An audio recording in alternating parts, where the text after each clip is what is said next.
भरोसा। भरोसा यानी मैं अकेला नहीं हूँ। जैसे भी हूँ, जहाँ भी हूँ, जिस उम्र में हूँ, जिस परिस्थिति में हूँ, कोई मेरा हाथ थामे हुए है। मेरा जीवन किसी के संरक्षण में चल रहा है। उससे प्रेरणा भी मिल रही है, सहारा भी मिल रहा है और पोषण भी मिल रहा है। मैं बचपन की एक घटना सुनाना चाहता हूँ। मैं चौथे या पांचवें क्लास में पढ़ता था। ज़्यादा उम्मीद है कि चौथे में ही था और बचपन से ही मैं शौकीन था। यानी मुझे जो पसंद होता था वो मेरे पिताजी, मेरी माँ, मेरी दादी ख्याल रखती थी।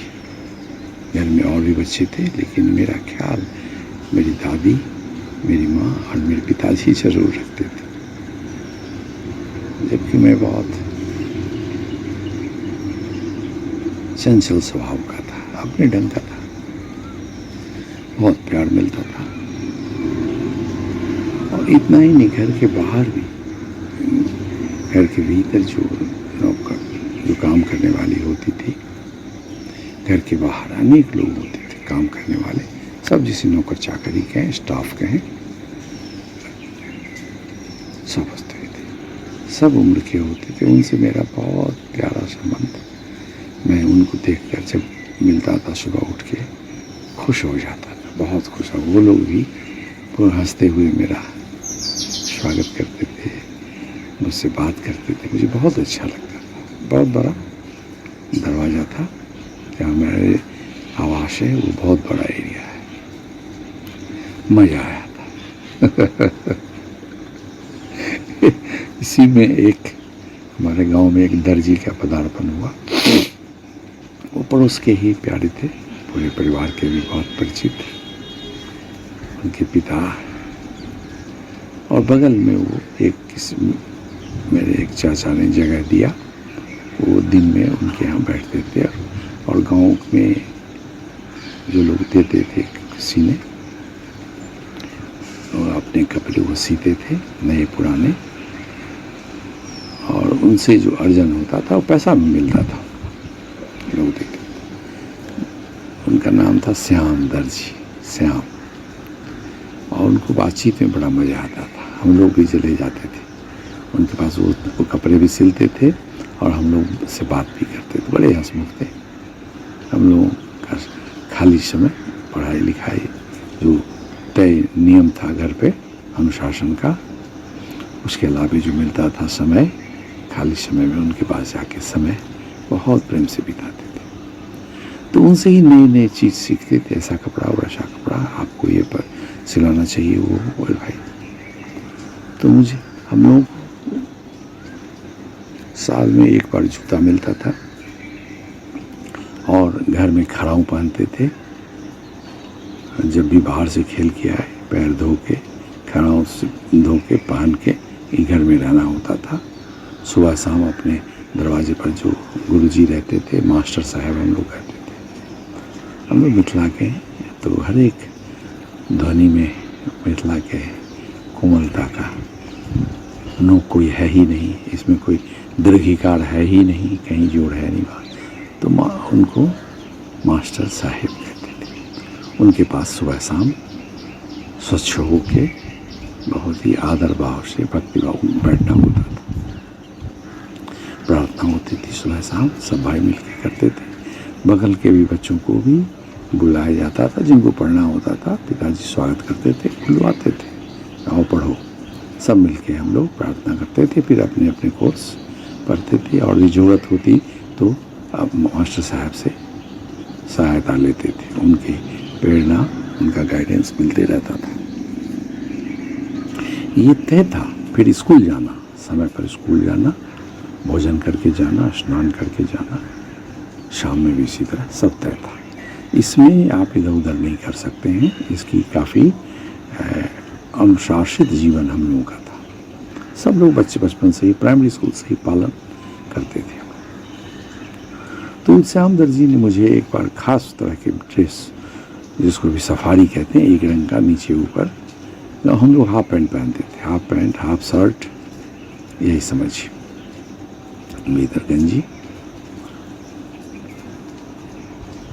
तो उन्होंने फूल, ये छठ के समय विशेष होता था हम लोग का, दिवाली और छठ गांव में बहुत बड़ा आयोजन होता था। घर में बहुत, जो हमारी दादी माँ और उनके हेल्पर्स बहुत आते थे, महिलाएं आती थी, उन लोगों के पकवान, बहुत सारे पकवान बनते थे। और ढाकी का ढाकी, मैंने आप, हम लोग अभी भी नहीं कह पा रहे हैं कि मन का मन कितने दिनों से बनता था। हम लोगों को भी कुछ मिलता था खाने को, लगे रहते थे, उन लोगों के साथ बातचीत होती थी, आने जाने वाले बार मजा आता, पकवान बनता था, विशेष आयोजन होता था। पोखरा था, एक पोखरा के किनारे जाके सफाई होती थी पहले से ही, किसका कहाँ घाट होगा, कहाँ कौन किनके घर से भगवान सूर्य को चढ़ाया जाता था वो प्रसाद, सूर्य के उगने से पहले ठंडा मौसम में, जाड़े का मौसम में होता था, नवंबर का अंत या दिसंबर की शुरुआत होती थी,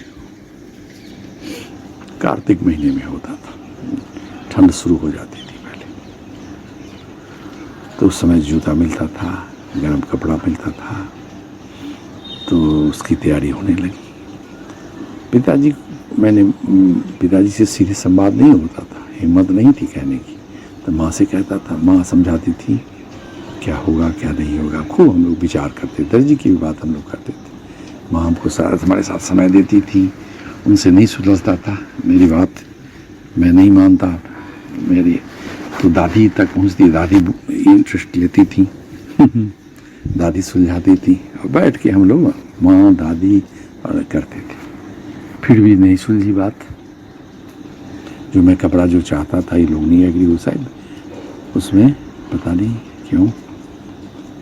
तो मेरे मन में एक प्लान आया कि पिताजी तुम्हारे बराबर जाते थे शहर, बाद में पता लगा कि वो कुछ जरूरी सामान तो नहीं लाते थे, लेकिन संपत्ति थी हम लोग पास में, ज़मीन था, पर्याप्त ज़मीन था, तो उसमें कुछ न कुछ केस रहता था, तो वहीं जाते थे पिताजी। तो मेरे मन में चुपचाप प्लान आया कि पिताजी के पीछे पीछे, वो कहेंगे तो नहीं ले जाएंगे, क्योंकि कोई घर में तैयार नहीं हुआ कि मुझे ये वस्त्र चाहिए, जो मिलता है वही लीजिए आप, यही था। सब बच्चे को मिलता था, मुझे मिलता था, तय था पहले से ही। तो मेरे मन में एक प्लान आया कि पिताजी जब साइकिल से जाएंगे तो चुपचाप हम तैयार होके खड़े रहेंगे, किसी को कहेंगे नहीं घर में, और उनके पीछे पीछे दौड़ जाएंगे। और कहीं कहीं तो पिताजी देखेंगे ही गांव के बाहर, तो वो मुझे ले लेंगे, पूछेंगे, या फिर हंसते हुए अपने साइकिल पर चढ़ा के ले जाएंगे। यही हुआ, मैं दूरी बना के वो साइकिल से निकल गया, उनके पीछे पीछे दौड़ते रहे। मेरी पहुंच उस समय गांव भर ही थी, गांव के लोगों से, गांव के जब किधर कौन घर है, रोड है, परिचित था। लेकिन साइकिल का भी एक रोड होता है, तो पिताजी कभी मुड़ मुड़ के देखते थे, पता नहीं क्या उनको संदेह था, तो मैं छुप जाता था। मैं देखता था उनको, वो नहीं देखते थे, मैं छुप जाता। मैं दौड़ लगाते रहा, वो पढ़ते रहा। बताइए, छोटा सा बच्चा और साइकिल, उस समय रोड अच्छे नहीं थे, कच्ची रोड थी, ऊबड़ खाबड़ थी। हमारे एरिया में कई किलोमीटर तक बड़े आम के बगीचे, बड़े बड़े बगीचे, बहुत दूर तक जंगल, और उसमें कौन किसको मिलता है, रोड पर जाते लोग चलते नहीं थे, पहले सवारी थी ही नहीं। साइकिल किसी किसी को साइकिल होती थी, किसी किसी को होती, सब पैदल चलते थे, और फिर ये बैलगाड़ी होती थी कभी। तो मैं पीछे पीछे दौड़ते दौड़ते मेन रोड पर आ गया, जो कई किलोमीटर है। हम उनके पीछे पीछे 10-12 किलोमीटर तक आ गए। उन्होंने देखा नहीं, मुझे जो उम्मीद थी कि साइकिल पर सवार हो जाएंगे। अब मैं थोड़ा घबराया, दौड़ा जा रहा हूँ, और फिर रोने लगा। मैं रोने लगा और दौड़ रहा हूँ। उसी रोड था, उसी रोड, एक ही रोड था, पर देखिए मुझे पता नहीं था रोड के बारे में, वो रोड पर पहली बार हम आए थे, लेकिन दौड़े जा रहा था, बढ़े जा रहा था। तो एक किसी सज्जन ने मुझे देखा और प्यार से उन्होंने मुझे रोका और पूछा क्या बात है, क्यों होती। तो मैंने सब बताया कि देखिए मैं बाजार जाना है, मेरे पिताजी के पीछे पीछे दौड़ लगाए हम, और पिताजी हम दिखाई नहीं दे रहे हैं, कहाँ चले गए, किधर चले गए पता नहीं। तो नाम मैं पिताजी का जानता था, तो वो हमारे पिताजी को जानते थे। उन्होंने मुझे सिखाया कोई चिंता मत कीजिए, वो साइकिल पर मैथिली में बोलते थे हम लोग, मुझे बुआ हाँ चिंता नहीं करूँ। मैंने बहुत आदर भाव से हम वहाँ के पहुँचा दीजिए। फिर उन्होंने पूछा कि बाजार में किसी आदमी को हम जानते हैं, तो हमने बता दिया कि बड़ी दुकान का, जो बाबूजी के मित्र थे, मिश्रा एंड कंपनी, बड़ी दुकान थी उनकी, एक मॉल ही था समझिए। तो वो कहेगा अच्छा हम भी जानते हैं। तो वो हमको वहाँ से बहुत ज़्यादा दूर नहीं था, 3 किलोमीटर करीब 4 किलोमीटर रहा होगा, तो या 5 किलोमीटर जाए तो पहुँचा दी। तो वो लोग भी क्या करी, छोटा ही किसे आ गया। तब वो लोग भी हमको बहुत संभाले, प्यार दिए, पानी पिलाए, जो मिठाई उठाई भी शायद खिलाए। वो लोग भी से पूछे हमको, जानते होंगे सब आप बाबूजी के मित्र थे। बाबूजी की सारा परचेज, अब बड़ा परचेज होता था पूरे परिवार का कपड़ा उस समय, अब छठ में, तो वो समझ गए। उन्होंने कहा हाँ जो आप पिताजी आए थे, फिर किसी काम से गए हैं, आएंगे। फिर वो बाबूजी आते थे तो वहाँ समय बिताते थे। जब पिताजी आए थे कि हमको देख के चक, अरे कैसे, क्यों, लेकिन फिर हंसते रहे कि बच्चा आ गया है। तो फिर उन्होंने भी प्यार से ही मुझे संभाला। फिर मुझे जो पसंद था, बाजार लोगों से पूछते थे मेरी माँ से कि चाचा लोग, बाबूजी के बारे में तो हिम्मत नहीं था, माँ को भी ज़्यादा हिम्मत नहीं था, लेकिन चाचा लोग क्यों जाते हैं बार बार, जरूर लोग मिठाई रसगुल्ला खाने जाते हो। तो माँ हंसती थी। तो हमको पता, बाबूजी को भी पता, बाबूजी जब भी जाते थे तो मेरे लिए मिठाई या बिस्कुट ले जाते थे, मैथिली में बिस्कुट कहते हैं, ले जाते थे खाने के लिए प्रत्येक दिन। जब भी याद नहीं ले आते थे तो घर में समझिए एकदम कोहराम मच जाता था, तबाही कर देते थे हम, क्यों नहीं आया। माँ दादी तो एकदम रहती थी, नहीं होता था तो लोकल दुकान, गाँव में भी बिस्किट नहीं मिलता था, कुछ ना कुछ मेरे लिए मंगा लेती थी, बाबूजी भूल जाते थे तो हमारे लिए हमको मिठाई खिलाया गया, मेरी पसंद का कपड़ा भी खरीद दिया गया। तो मैं ये कहना चाह रहा हूँ कि देखिए छोटा सा बच्चा, क्या था, भरोसा था घर की व्यवस्था पर, पिताजी पर, और एक अनजाने भरोसा पर, कहीं ना कहीं तो मुझे पिताजी ले ही लेंगे, और फिर ले ही लिया। इतना प्रेम से सबको अभी देखता हूँ, हंसता हूँ कि भरोसा, एक अज्ञात भरोसा, मानव है तो भरोसा है हमारे भीतर, हम उसको चाहें न चाहें, भरोसा अपनी बढ़ाएं न, लेकिन है वो हमारे लिए कोई भरोसा करने के लिए बैठा हुआ है, इंतजाम है, बड़ी व्यवस्था है। अब पूरी घटना को देखिए कैसी व्यवस्था हुई। फिर मेरे पसंद का सब कुछ हो गया, श्याम जी भी हमारे कपड़ा से सूट सिला गया मेरा। तो ये भरोसा ये है। आप वर्णन देखिए, मेरी छोटा सा बच्चा, किसी से शेयर नहीं किया घर में, सब प्यारे थे हमारे, सबके हम प्यारे थे, दुलारे थे, पिताजी के भी। पिताजी देखते रहे, उनको था कि कहीं करेगा घर पर कोई चर्चा, बहुत दिनों से चल रही थी हमारे कपड़े के बारे में, और हमसे सामान्य लोग उम्मीद नहीं करते थे कि कुछ न कुछ हम अपने ढंग से करेंगे, जो लोगों को पसंद हो न हो, लेकिन मेरे अनुकूल करने के लिए होता था।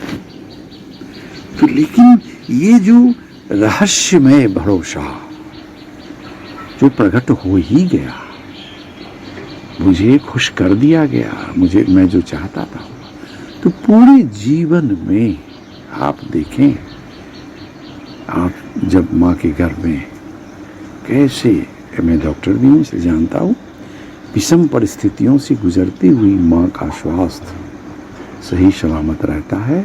पूरे घर के लोग, अब तो डॉक्टरी सेवा मौजूद है खूब, जहाँ तहाँ सरकारी और अपना प्राइवेट, पहले तो था ही नहीं, फिर भी कितना मज़े से डिलीवरी कंडक्ट होता था, बच्चे का जन्म होता था, पालन पोषण होता था, शिशु काल, किशोर काल, ये तो निर्भर थे हम लोग। तो कैसे हो जाता है, पहले स्कूल भी नहीं था गांव में, प्राइमरी स्कूल, और मैं अभी जो वर्णन कर रहा हूँ 8 किलोमीटर दूर मेरा हाई स्कूल और मिडिल स्कूल था, पैदल जाता था। खूब मज़ेदार जीवन था, पैदल जाना बड़ा मज़ेदार से। यात्रा थी एक तरह से समझिए, वो समझिए एक पिकनिक यात्रा थी। खूब हम लोग रास्ते में कई गांव के बच्चे मिलते थे, लोग मिलते थे, परिचित हो गए थे, हमारे पिताजी को भी जानते थे। हम हालांकि चाहते नहीं थे कि मुझे पिताजी के माध्यम से कोई जाने, क्योंकि कुछ जो करूँगा तो तुरंत खबर हो जाएगी, उनको कर देंगे ये लोग, अरे आप। और सबके परिवार का एक स्टेटस होता है, तो मुझसे उम्मीद थी मेरे परिवार को कि ये कुछ ऐसा काम नहीं करेगा जो दूसरे लोगों को समाज में पसंद नहीं होगा, किसी को तकलीफ होगी। और बचपना करा जाता था, कुछ जो कुछ मनमानी करा जाता था अपने पसंद के लिए। तो ये भरोसा, जीवन को एक सुंदर व्यवस्थित मैं कह रहा हूं, जबकि कोई बाहरी व्यवस्था नहीं है, अब तो व्यवस्था है। वो जो व्यवस्था है जो आपको जानकारी नहीं है, अभी भी आप कहीं को जाएंगे घूमने, आपको कहाँ व्यवस्था है पता है, लेकिन आप पता करते हैं, आपको पता हो जाता है। पहले ये पता नहीं होता था सबको, चूँकि घर से लोग जाते ही नहीं थे बाहर, बस अपने गांव में या गांव के बाहर भोज खाने जाते थे, या जिनको ज़रूरत होती थी शहर जाते थे कोई दूर पर। लेकिन सब सुचारू रूप से आपका जो भी उम्र में जी रहे हैं आप। अभी देखिए वर्षा का मौसम है, प्रातःकाल अब भगवान सूर्य उग गए हैं, लेकिन चारों तरफ घना बादल है। अभी बारिश हो रही थी, बारिश रुक गई है, मैं बालकनी में बैठा हूँ, शीतल हूँ, पूरे कपड़े से हूँ। और दूसरा और एक उदाहरण देता हूँ, कई भारत बहुत खुश नसीब हैं भारतवासी। मैं मिथिला में रहने वालों ने, उत्तर बिहार, गंगा नदी के किनारे बहुत सारी नदियाँ हैं, नदी का भी आनंद लेते हैं हम लोग, जीवन भर लेते रहे। छह ऋतुएं होती हैं यहाँ, पूरी दुनिया में कहीं 6 ऋतु नहीं होती है, 6 बाद में वर्णन करें, 6 ऋतु होती है। सबके अपने तापमान होते हैं, आपको अच्छा लगता है, कम अच्छा लगता है, ज़्यादा अच्छा लगता है, उसी अनुसार लोग कपड़े पहनते हैं, कभी कम कपड़ा, कभी ज़्यादा कपड़ा, कभी गर्म कपड़ा, कभी बहुत कपड़ा पहनना पड़ता है मौसम के अनुकूल। तो ये कैसे हो जाता है? आपको भरोसे है अपने कपड़े पर, आपको भरोसा है अपने घर की व्यवस्था पर, भरोसा है और हो जाता है। आराम से बैठे हैं, अभी ठंडा है, चादर भी ओढ़ना पड़ा, कुर्ता भी पहनना पड़ा, सर को भी ढकना पड़ा, देखिए भरोसा है और आराम से है। तो कुछ भरोसा तत्व है भीतर, जिसको जगाना होता है, जिसको जीना होता है, और जीने से रास्ता स्पष्ट होता है। फिर हम दूसरे चरण में दूसरी बात करेंगे, आगे की बात करेंगे।